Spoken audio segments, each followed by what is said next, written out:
మన ప్రభువును రక్షకుడైన యేసు క్రీస్తు అతి శ్రేష్టమైన నామాన్ని బట్టి ఈ ఉదయకాల హోసన్న దైవ సందేశాలు అనే కార్యక్రమాన్ని వింటున్న దేవుని బిడ్డలైన మీ అందరికీ శుభం కలుగునగాక. దేవుని మహా కనికరమే కదా, సంవత్సరంలో చివరి రోజుకు ప్రభువు మనల్ని తీసుకొని వచ్చాడు.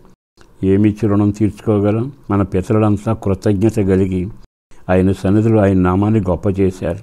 ఈ శుభవేళ నేను మీకు చెప్పగలిగిన మాట, ఇంతకాలం ఆహారం ఇచ్చారు, ఆరోగ్యం ఇచ్చాడు, ఐశ్వర్యం ఇచ్చాడు, కృపనిచ్చాడు, వివాహాలు జరిగించాడు, ఉద్యోగాలను అనుగ్రహిస్తూ వచ్చాడు. ఒకటేమిటి, అన్నిటినీ చేశాడు కదా. మరి ఆయనకి మనం ఏమి ఇవ్వగలం? ఈ సంవత్సరం ముగింపులో నిండు మనసుతో ఆయనకి బలిపీఠం కట్టి కృతజ్ఞత అర్పణ అర్పిస్తే బాగుంటుంది.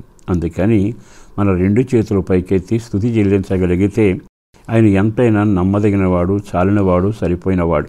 అందుకే నువ్వు ఎల్లప్పుడూ ఆయన చేసిన ఉపకారాల్లో దేనిని మర్చిపోకూడదు అని బైబిల్ బోధిస్తుంది. అలా ఉపకారాలు మర్చిపోకుండా నీవు స్తుతి చెల్లించేవే అనుకో, ఏం జరుగుతుందో మీకు ఒక వాక్యాన్ని జ్ఞాపకం చేస్తాను.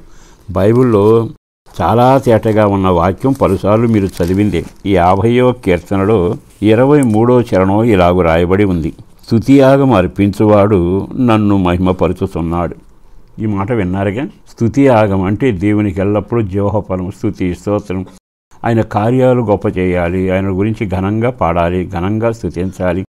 అలా ఎప్పుడైతే మనం స్తుతియాగం అర్పిస్తూ ఉంటే ఆయనను మనమట మహిమపరిచినట్టు. అంటే ఎంత సంబరపడిపోతాడండి దేవుడు. నిజంగా నీకు చేసిన కార్యాలు మామూలు కాదుగా. చావు బతుకుల్లో కాపాడాలా, ఇక అవ్వదు అనుకున్న వివాహం జరిపించాలా, దొరకదని ఉద్యోగం నీకు వచ్చేటి చేయలా, కోర్టు సమస్యలో మూలుగుతను నీకు విడుదల కలగల, అనేక సమస్యలు ఒక్కడే కాదు కదా, అన్ని విషయాలు చిన్నదైనా పెద్దదైనా ఇప్పుడు మనం స్తుతియాగం చెల్లించడం ఒక గురుతర బాధ్యతగా మనం జ్ఞాపకం చేసుకున్నారు.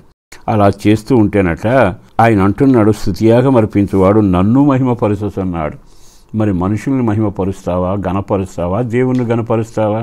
నువ్వు దేవుని గర్పించే ఇది చివరి రోజు సంవత్సరానికి నువ్వు తప్పనిసరిగా లేచి లేవగానే ఆయన సందులో మొక్కరించి, ప్రభువా ఇంతకాలం నువ్వు కాపాడేవని ఎప్పుడైతే స్తుతులు చెల్లిస్తావో ఆయన మహిమపరుస్తుంటే సంబరపడతాడు. రెండో మాట చెప్పనా, ఎవరైతే నన్ను స్తుతియాగం అర్పించి మహిమపరుస్తారో నేను వారికి దేవుని రక్షణను కనపరుచున్నట్లు వాడు మార్గము సిద్ధపరుచుకుంటున్నాడు. ఇప్పుడు అర్థమైందా?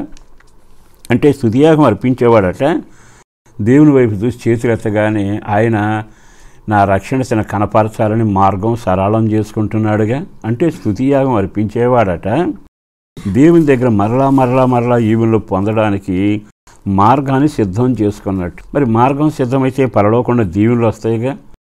మార్గం కానీ మూతబడితే దీవెనలు, వచ్చే దీవెనలు కూడా ఆగిపోతాయిగా.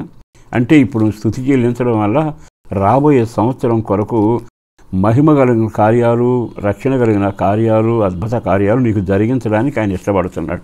మరి ఈ రోజున స్తుతియాగం అర్పించి రెండు చేతులు పట్టుకుని రక్షణ పాత్రను పట్టుకుని అయ్యా వందనాలను చెబితే నీకు రాబోయే దినాలలో తప్పనిసరిగా ఆయన ఏమంటున్నాడు, వానికి రక్షణ కార్యములను మేలైన కార్యాలు నేను చేయునట్లు మార్గం సిద్ధపరుచుకుంటున్నాడు. అది నీ చేతిలోనే ఉంది. ఇంత మేలు పొంది కూడా కృతజ్ఞత లేకుండా చేశాడు, అందరికీ చేశాడు, నాకు చేశాడు అనుకుంటే దౌర్భాగ్యమైన పరిస్థితి కదా. ఈరోజు ఓ సేవకుడిగా, పెద్దవాడిగా మీ అందరినీ వినయ మనసుతో బ్రతిమలాడుతున్నాను. ఆయన సన్నిధిలో స్తుతి చెల్లించండి, ఆయన కొనియాడండి. చేసిన కార్యాలు, సంవత్సరం అంతా చేసిన కార్యాలు తలపోసుకోనండి. తప్పనిసరిగా దేవునికి నీకు మార్గం సరళమవుతుంది. దాచిన, సిద్ధపరిచిన మేలులన్నీ ప్రభువు సమృద్ధిగా నీకు దయచేయబోతున్నాడు.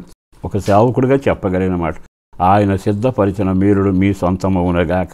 రాబోయే రోజులు వెలుగుమయంగా ఉండునగాక. ఆయన మార్గాన్ని సిద్ధం చేసుకున్న వానికి ఇవ్వదలసిన ఈవులన్నీ నీకు దక్కునగాక. మరి ఏ రోజైనా ఆయన వైపు తిరిగి కృతజ్ఞత కలిగి స్తుతి యాగం చేస్తే బాగుంటుందిగా. అలా మీరు చేయండి, నేను చేస్తున్నాను. రాబోయే రోజుల కొరకు ప్రభు మన పట్ల గుప్పిలు విప్పి కార్యము చేయునుగాక. చిన్న ప్రార్థన చేస్తాను. పరిశుద్ధుడును ప్రేమమడిన ప్రభు వందనాలయ. సంవత్సరం అంతా కాపాడావు, ఏమి ఇవ్వగలం? సంవత్సరం అంతా పోషించావు, ఆహారం, ఆరోగ్యం, నీరు అన్నీ ఇచ్చావు. మరొకసారి స్తుతి చెల్లిస్తున్నాను. మాకిచ్చిన సహవాసాన్ని బట్టి, ఈ వాక్యాన్ని విని దీవించబడుతున్న కుటుంబాలన్నిటిని బట్టి స్తుతి చెల్లిస్తున్నాను. వారికి దీవెన కలగాలి, వాళ్ళ కుటుంబాలు క్షేమంగా ఉండాలి. మరలా నీ వెలుగు, నీ దీవెనలు వాళ్ళు పొందగలగాలి. అట్లి స్తుతియాగం చేత కుటుంబాన్ని నింపండి. పిల్లలను పెద్దలను ఆశీర్వదించండి. సమాధానం కలుగు చేయండి. ఆరోగ్యం కలుగు చేయండి. అధికమైన సంతోషం కలుగు చేయండి. తృప్తిని కలుగు చేయండి. రక్షణ భాగ్యాన్ని కలుగు చేయండి. నిన్ను స్తుతిస్తూ నీ గుమ్మాల్లో ప్రవేశించే కృప అనుగ్రహించి నూతన సంవత్సరం కాయత్తపరచుమని యేసు శక్తి కలిగిన నామాన్న ప్రార్థించి విన్నవించి వేడుచూ ఉన్నాము తండ్రి. ఆమేన్.